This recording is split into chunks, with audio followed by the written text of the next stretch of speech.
El inconsciente cognitivo se refiere a los procesos mentales que ocurren fuera de la conciencia consciente de una persona, pero que aún influyen en su pensamiento, comportamiento y toma de decisiones.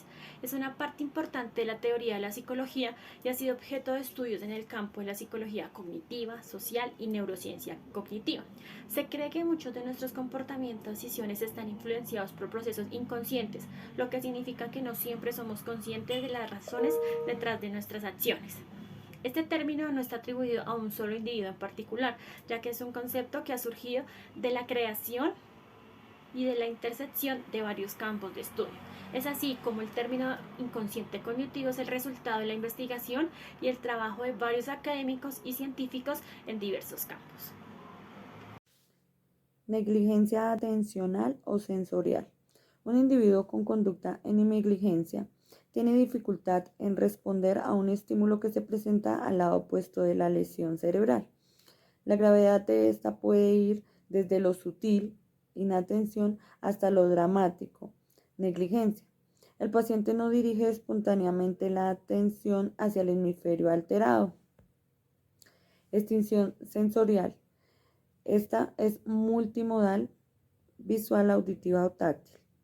La negligencia espacial no reconoce el hemisferio contralateral a la lesión. La negligencia personal no reconoce que sus extremidades contralesionales le pertenecen. La negligencia se clasifica en negligencia atencional o sensorial, negligencia intencional o motora, negligencia afectiva y negligencia representacional. Buenos días, ahora hablaremos sobre qué es el aprendizaje inconsciente y qué evidencia hay a su favor. Iniciamos dando una descripción de qué es el aprendizaje inconsciente y se refiere al proceso mediante el cual adquirimos conocimientos, habilidades o actitudes sin ser consciente de ellos. Es decir, aprendemos de forma automática sin necesidad de una atención constante. Ahora hablaremos de una de las características del aprendizaje inconsciente, que en este caso sería la primera, que no requiere esfuerzo, la segunda, que se produce de forma implícita, es decir, que no necesita alguna instrucción para aprender y puede ocurrir de manera incidental, sin intención previa de aprender. En esta diapositiva continuaremos viendo la evidencia y ejemplos que respaldan la existencia del aprendizaje inconsciente. Estos son estudios científicos, entonces el primer estudio científico es el experimento de priming, el cual nos muestra que estímulos subliminales pueden afectar la toma de decisiones de una persona, ya sea un color, una palabra, un número. Este tipo como de estrategias o este efecto de priming lo utilizan mucho las empresas grandes como una estrategia de marketing. La siguiente es la investigación sobre el condicionamiento clásico basado en el trabajo de Pavlov. Este tipo de estudio revela cómo asociaciones entre estímulos pueden formarse de manera inconsciente. Un ejemplo súper claro y súper sonado es cuando él tocaba la campana, pues el perro salivaba.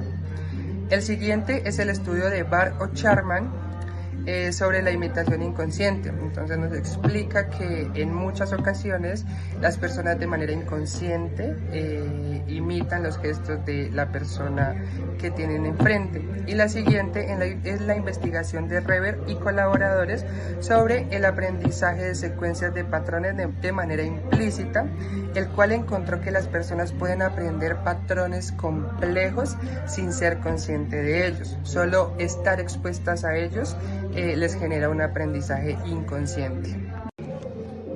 Ahora en esta diapositiva hablaremos sobre ejemplos cotidianos, los cuales pueden demostrar la existencia del aprendizaje inconsciente.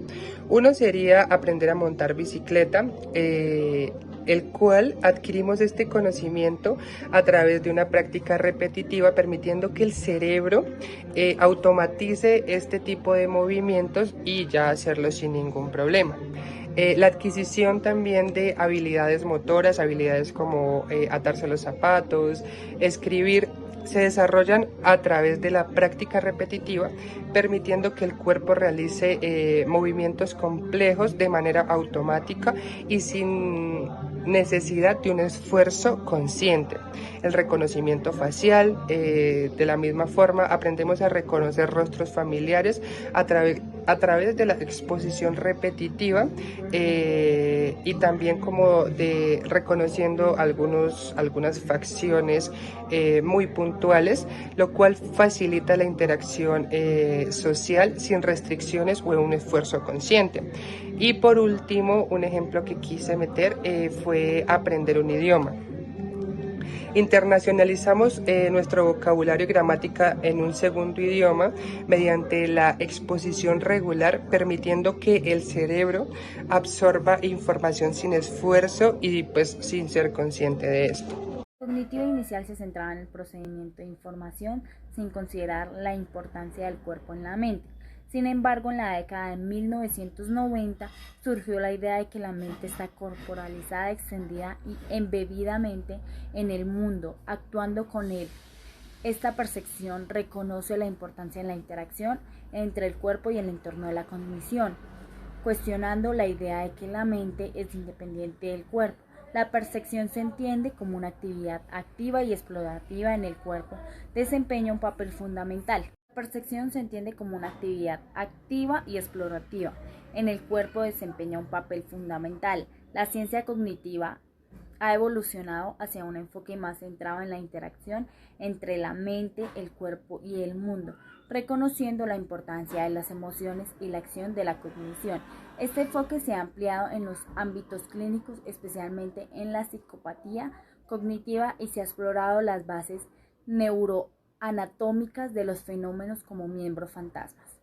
La memoria inconsciente se refiere a la capacidad de recordar información sin ser consciente de ello. Esta forma de memoria está relacionada en la interacción entre la mente corporalizada y el mundo, a partir de diversas acciones ejecutadas.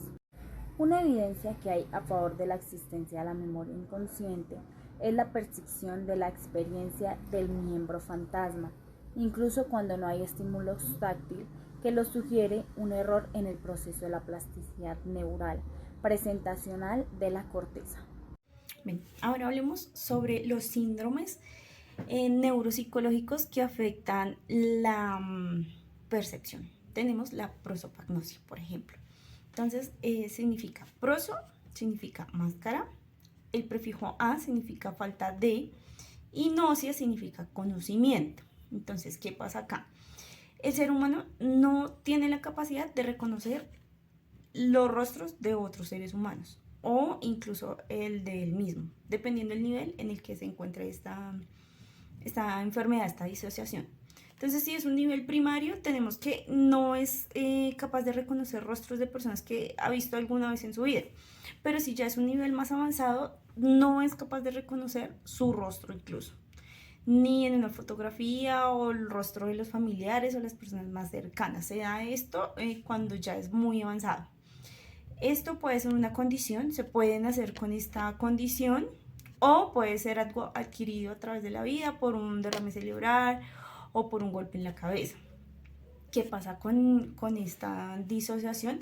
Que trae problemas sociales, porque pues la gente evita ir a reuniones, reunirse con otras personas, porque pues no está en la capacidad de reconocer su rostro. Entonces pues se siente súper mal. Esto trae problemas como depresión, ansiedad, bueno, entre otros. Y pues la falta, como digo, la falta de querer relacionarse con otras personas. Esto se da por una afectación en el lóbulo temporal del cerebro y no tiene cura. Hay algunos como truquitos que ellos hacen, se guían por la voz de las personas, por su peinado, pero no tiene cura. Definitivamente nunca van a poder reconocer el rostro de otra persona. Otra disociación que podemos encontrar es la alexia. Entonces, la alexia es la pérdida o la dificultad de la persona para comprender el lenguaje. Esto está dado por una lesión en el cerebro en el hemisferio derecho. Existen varios tipos de alexia. Tenemos la alexia pura, que es cuando la persona puede escribir, pero no leer.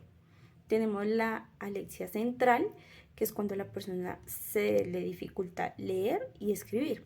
Y tenemos la alexia anterior, que a diferencia de las otras dos es un poco más complicada porque la persona definitivamente no puede leer, escribir ni hablar, o le es muy complicado hacerlo. Para la alexia tenemos que es algo adquirido, que normalmente se da en la adultez, pero pues también hay casitos en niños.